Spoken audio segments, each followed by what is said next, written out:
The following is a Thorf TV production brought to you in cooperation with Jack Thorfinson.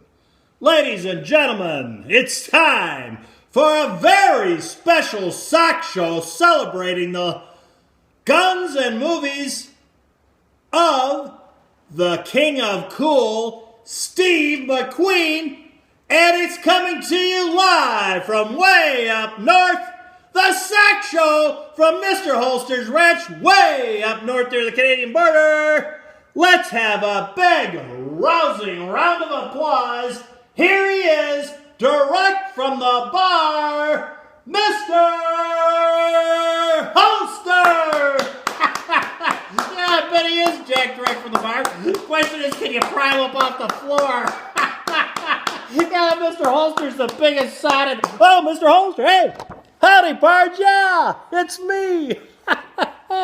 Mr. Holster, let's see what Jack got out tonight. Oh, you got some Jim Beam rye, pre-prohibition style rye. Kentucky straight rye whiskey, 90 proof. Ooh, thank you, Jack. It's getting to the bottom of the barrel, this one, but I do like it. Got a great show lined up for you tonight, and it's all about the King of Cool, Steve McQueen, because today was his birthday. He's no longer with us. Cancer claimed yet another person that a lot of us really liked, and that, of course, is Steve McQueen, the King of Cool. And we're going to look at some of the guns that were in his movies and talk about them and talk about Steve McQueen. Yeah, that's what the SOCS Show is all about tonight. But let's get it started. Just like we always do, as quick as we can. Yeah, get the old ranch shot glass out. Little West Texas dust. No cork on this one, but you can smell the cap. Yeah, it's no cork, and it's fairly inexpensive, but you know what? Oh yeah, it's good stuff. Yes, it is. Jim Beam pre-prohibition rye, all things in moderation, and since it's Steve McQueen's birthday, a little less moderation tonight. To the King of Cool, you'll always be the King of Cool. At least with me and Jack, right, Jack? Yeah.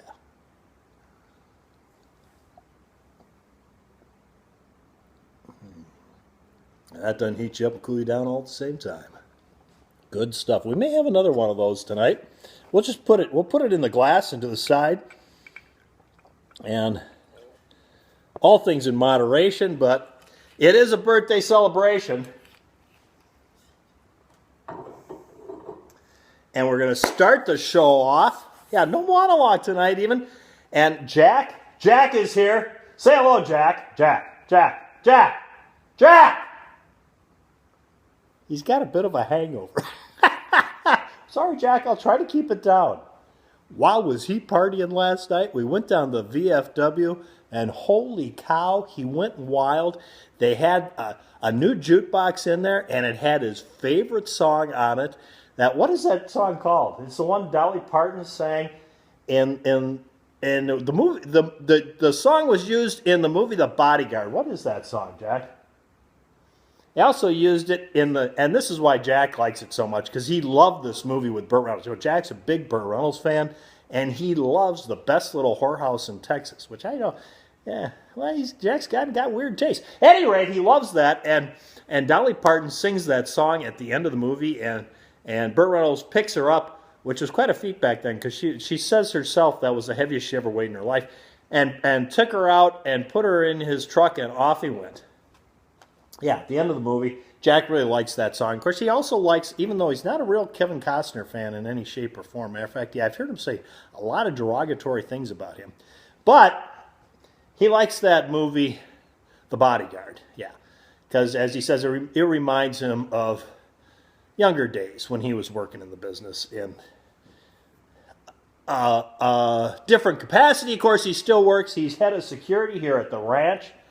Yeah, but it's not quite the same as the intense day-to-day duties of working personal protection Yeah, with an actual principal. Although we do have some people come through here that, you know, he's got to get back in the swing, because we do have some guests now and then that are high profile, and when they need a place to a safe place to go, it happens now and then, and that's why we have the guest rooms here at the ranch. Yeah, and we have this highly trained security professional here to head things up. Now, I won't waste any more time on that. We'll get right to Steve McQueen, the king of cool, and we're going to start at the beginning. Interesting photograph here, and I love this photograph. I thought I'd share it with you. Steve McQueen, and if you like cars, the Peterson Museum in Los Angeles, the car museum, incredible place to go visit, and they happen to have this exact car. Yeah. Steve McQueen's old Jaguar, and I'm going to put a link right there to one of Jay Leno's YouTube videos about this car. You can go check it out, but here he is sitting in his car along with his horse. Well, the horse isn't actually sitting in the car, but he's got the reins of his horse, and he's sitting in his car, and this is his personal horse, Doc. Yeah. And I thought I'd share that. That's of course the thumbnail you saw. Yeah, I love that picture.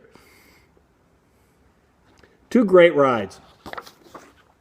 Yeah, he is the king of cool. There is no question about it. Undisputed, by the way. Next, we're going to leap on to, and I'm going to try and go in order here. We're going to move to That picture, by the way, was taken in 1960, which is the same year this movie was made, and yeah, The Magnificent Seven. And of course, that opening scene where the town folks won't let them bury somebody in the local cemetery, Boot Hill, and they get sick of it, and they decide they're going to make sure the guy gets buried, and they go through town, and he's riding shotgun, and of course, the shotgun is, yeah, the famed Coach gun, which I have talked about this before. I got videos out on this, a lot of them probably. My old Coach gun, and I used to use this when I was working. I used to ride in the old Cadillac limousine, right up front in a mount. And you never know, and the nice thing about it is, because it has the hammers. You know, a regular double-barrel shotgun, it cocks when you open it and load it. It is cocked. Here, yeah, because it's got external hammers, it's not cocked. And little safer to use, I feel, for that purpose. And this one, of course, is a Rossi shotgun, double-barrel. Rossi Overland is what they called them. They made them in 410. They made them in 12 gauge. This is a 12 gauge with a 20-inch barrel. Or should we say 20-inch barrels? Yeah. So, share that with you real quick and we'll move on. Next, we're going to jump up to 1972. And of course, this year, one of my favorite Steve McQueen movies is a movie that nobody went to see. Yeah, it was like a total flop at the box office, but it's one of my favorite movies because I was there when it was being made. Junior Bonner, yeah, made Prescott, Arizona. He goes back to Prescott, to the family ranch, and finds that it's been turned into a trailer park. And he's there to ride the bulls in the Prescott Rodeo.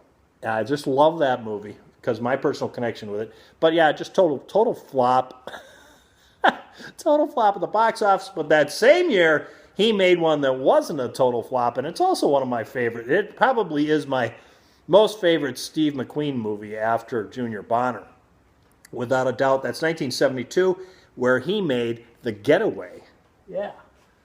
The Getaway. Oh, see, now I jumped way ahead here.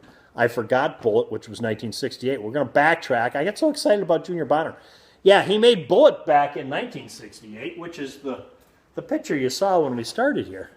Yeah, there he is, where he played Lieutenant Frank Bullet, who Incidentally, that's why I named my dog I used to have when I was working, my canine, Bullet. Yeah, I named it Bullet with B-U-L-L-I-T-T, Bullet. Yeah, everybody always thought I named it after Roy Rogers' dog, and they were wrong. I named it after Lieutenant Frank Bullet. So here he is in his famed, and I'm not sure what kind of gun he had. I kind of think that was a Colt Diamondback, my personal belief. But you might chime in if you know differently of what he carried in that. I do not own a Colt Diamondback at the moment. I used to. Two guns that I let go that, of course, now I'm regretting is Colt made in the very end, at the very end of making the Detectives model back in somewhere in the early 90s, way at the beginning of the 90s, they brought out the Detectives model in stainless steel. They made it for a very short time, and I had one, and it was a beautiful gun, very accurate, but I got rid of it for the same reason I got rid of my Colt Diamondback.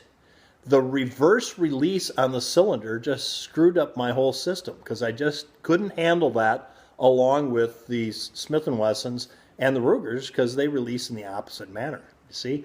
So I just said, I'm getting rid of those two because I'm going to have a real problem here if I continue down this pathway. And, of course, I wish I kept those, yeah. But he has it in an upside-down holster, which I'm not too sure who the maker was. Probably was a custom-made rig or something. But here I've got my Safariland that I used to wear for years. My Safariland upside-down holster back when I was way back in the old days. Yeah. And, of course, I got my Ruger Speed 6, which uses a moon clip. It's a 9mm. Yeah. You just pop that baby in there, and boom, you're good to go. So I thought I'd get this out, not the exact gun. And, of course, it has very nice sandbar stag grips. And if you watch my channel, you've seen I parade this thing out all the time. So nothing new. Thought I'd get it out, though, because that was just a great movie. And Jack, I could see Jack was getting upset with me because I skipped right over it there. Because lots of people don't know this, but back in the early 60s, Jack had just gotten back from the war.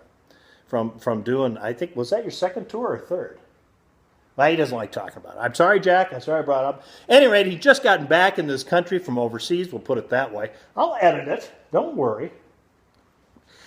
Just got back in this country from overseas, and he was in Hollywood, and he worked there for a while for a detective agency and got to know Steve McQueen. And Steve McQueen was about to make this movie, and Steve just loved Jack's car. And Jack said, you know, if you like it so much, why don't you use it in your next movie? And boom, that's it. So I've actually got a picture here of Steve McQueen, and if you look carefully, you can see Jack in there. Jack's in the passenger seat, and Steve's trying his car out to see if he wants to use it in the movie right there. And don't worry, I won't wreck your photograph. We'll put it back in the picture frame and hang it back up the wall. Nothing will happen to it, Jack. Don't worry. He gets so nervous.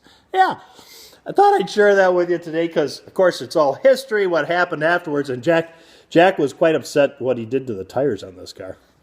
Yeah, he wasn't too happy when he got the car back. But now of course, the car's long gone out of Jack's hands, and it's something he can talk about. You know, he gets more women at the bar interested when he starts. Of course, they just flock to him anyways, and I don't get that. But at any rate, when he starts talking about his car that he loaned, the King of Cool, yeah. Yeah, I'm sure that's gotten Jack a lot of action over the years. All right, let's move on back to my snafu. We're back to 1972, and Junior Bonner, at the same time, I got to have a little, my throat here. If that doesn't heat you and cool you down. All at the same time. That's good stuff, thank you. How'd you make that, Jack? I know, it's your secret, you're not going to tell me. It is good, though. Thank you, sir. 1972, we're talking about The Getaway, and here, just an absolute fantastic movie. And if the movie isn't good enough, the big payoff in the movie is the very end, where Slim Pickens helps him get out of the country. I love that movie. And if you haven't seen it, I hope I didn't ruin it for you. But at any rate, of course, he is using We got a photograph here somewhere. Here he is. They were wearing bulletproof vests when they do a heist at the beginning of the movie, and they're wearing the basic trench coat over the bulletproof vest, and he is using a 1911 in that movie there. Yeah, he's carrying a 1911 in the movie, and just a great movie. And I got out because he has a full size one. This is the only full size 1911 I have. Is the SIG stainless steel SIG with SIG night sights, Novak style. Not an ambidextrous safety, just regular safety. Really nothing fancy about this gun at all. 8-round magazine. It does have a combat hammer and a nice beaver tail on the back. And that's it. Just a basic 1911 5-inch 1911. And I really like this gun. It's an excellent gun. Has given me zero issues, and I really enjoy it. The other thing he had in that movie, which is one of the best parts of the movie, where he goes into the hardware store and asks to see a Winchester pump and steals it. And here he is with that Winchester pump shotgun. Of course, this is the scene in the hotel near the end, which is just a great scene, and he takes out the elevator with that Winchester pump. Yeah. If you haven't seen the movie The Getaway, you gotta watch it. And I'm thinking nowadays he wouldn't have gone in and stolen a Winchester pump like that. No, it might have been a Remington. I'm not sure, but I'm pretty sure it's a Winchester. But again, I don't know. Mr. Holster doesn't know everything. Chime in if you know what the actual gun was. But I think he asked for a Winchester pump in the movie. It was my memory. But, Mr. Holster's memory is, it's about as good as everything else on Mr. Holster. I'm thinking nowadays he would ask for this, a Mossberg Shotwave. And because he wraps it up in the brown paper. The guy does take it with him. And he just loads that thing. And basically just shooting it right out of the brown paper wrapping. But yeah, I think this is what he'd ask for. He'd grab one of these. Yeah, because that would have worked great in the scene and scenes to come. This, of course, has a 14-inch barrel, 5 rounds in the chamber. One in the tube gives you 6 shots. It's got this Shockwave Raptor grip on the back, which works very nice. The Mossberg grips that they used to put on, they still do, they put on their pistol grips. It makes it really hard to work the safety, and this is one of the reasons I like Mossbergs, because the safety's right up here. You can use it whichever you're right-handed or left-handed. Yeah, the safety's in the same spot underneath your thumb. That's why I chose this when I was given my choice between a Remington 870 and a Mossberg 500. I chose a Mossberg 500. But at any rate, just a fantastic little gun. I have so much fun with this, and you're going to be seeing more videos of me shooting this. Matter of fact, we're working on one right now, but I couldn't do the second half of the shooting because we lost our daylight, and it became dark and cold again. Winter returned. Okay, that was 1972. Now we come on to the end of his career. One of my favorite movies, again, Tom Horn. Yeah. Tom Horn. And in this picture, and the gun he has in the movie, I kind of think it was an 1873 is what it looks like to me. But, of course, Tom Horn didn't use an 1873. Tom Horn used the latest and greatest at the time, which was smokeless powder. Yeah, the 1894 Winchester, not a 73. And here I've got one of my old Winchester 94s. This is the regular butt version, not the carbine butt version. This one was made in 1944.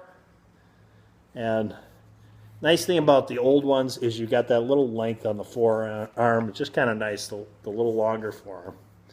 Very elegant looking. 94 30-30, of course, which turned out to be America's great deer gun. Probably took more deer in North America, the 30-30, than any other gun in history. I'd be willing to bet. So there you have it, guys.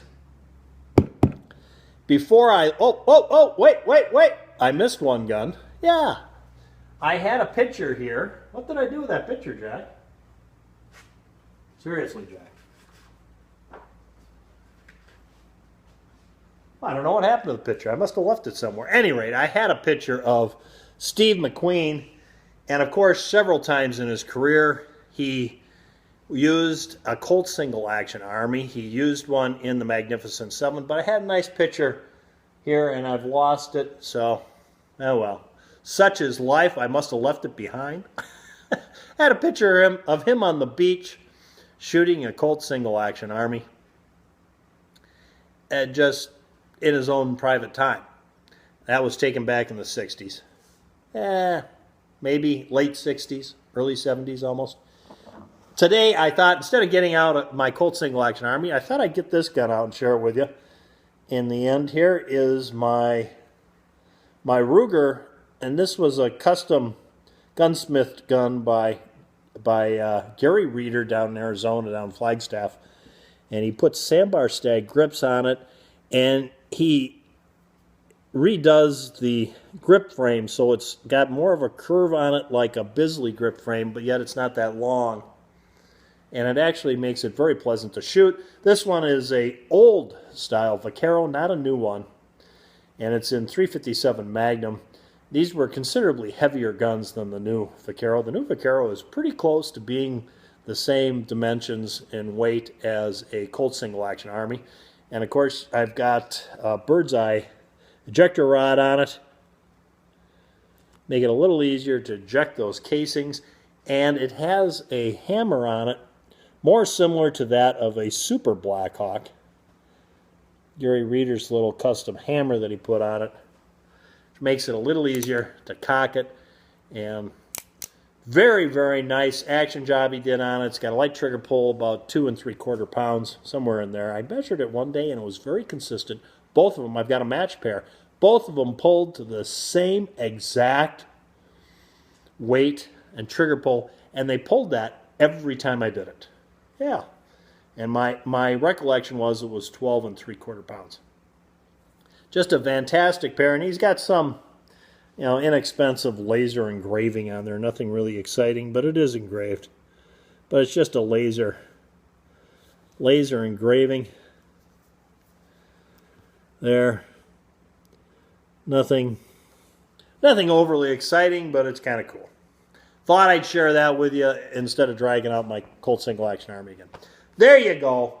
There's the SOCS Show's presentation of the guns of Steve McQueen on his birthday today. I hope you enjoyed it. Before I leave you, two things I'm going to talk about. One, I'm going to talk about, and I'm going to get this video done. I'm working on this video, but I keep passing out when I make it. We'll talk about that later, but I just want to mention in passing, the Real Cobra Burnout is having a 4,000 sub giveaway. Yeah, he's celebrating his 4,000 subs, and he wants you to show a shot glass and do a VR for him. And this is not the VR. I'm working on the VR. It's just, it's going to be it's a labor of love, this VR I'm doing, yes. And you'll see why when it comes out. But I'm going to have another shot just to honor the Real Cobra Burnout and his 4,000 sub giveaway. And I'll put a link to that right up here. 2 links in one program. So, to the Real Cobra Burnout, congratulations on your 4,000 subs. That doesn't heat you up and cool you down all at the same time. Before I leave you tonight, I really did go astray and askew on that whole thing, didn't I? I should have had the 2 shots right away. This is what happens, Jack. I told you I had to have a monologue. I just can't perform without a monologue. I mean, seriously. Before I leave you tonight, I'm having a contest. It's called the American Gunfighter 5,000 sub giveaway, where I'm giving away a $350 gift certificate to Brownells, where you can go to Brownells and you can buy yourself gun parts, ammo. You can even buy a gun there at Brownells. And to get in my contest tonight, all you got to do is, number one, you have to be a subscriber. Yeah, you have to subscribe, or how do I get to 5,000 subs? Number two, you got to like this video, and how can you not like Steve McQueen? If you don't like Steve McQueen, there's something seriously wrong with you. And number three, in the comment section down below, just type in the name of the guy in the Steve McQueen movie that helped him skip across the border, who's also the cowboy that rides the atomic bomb to the ground. Till next time, guys, thanks for watching, thanks for subbing, and go out and stay safe.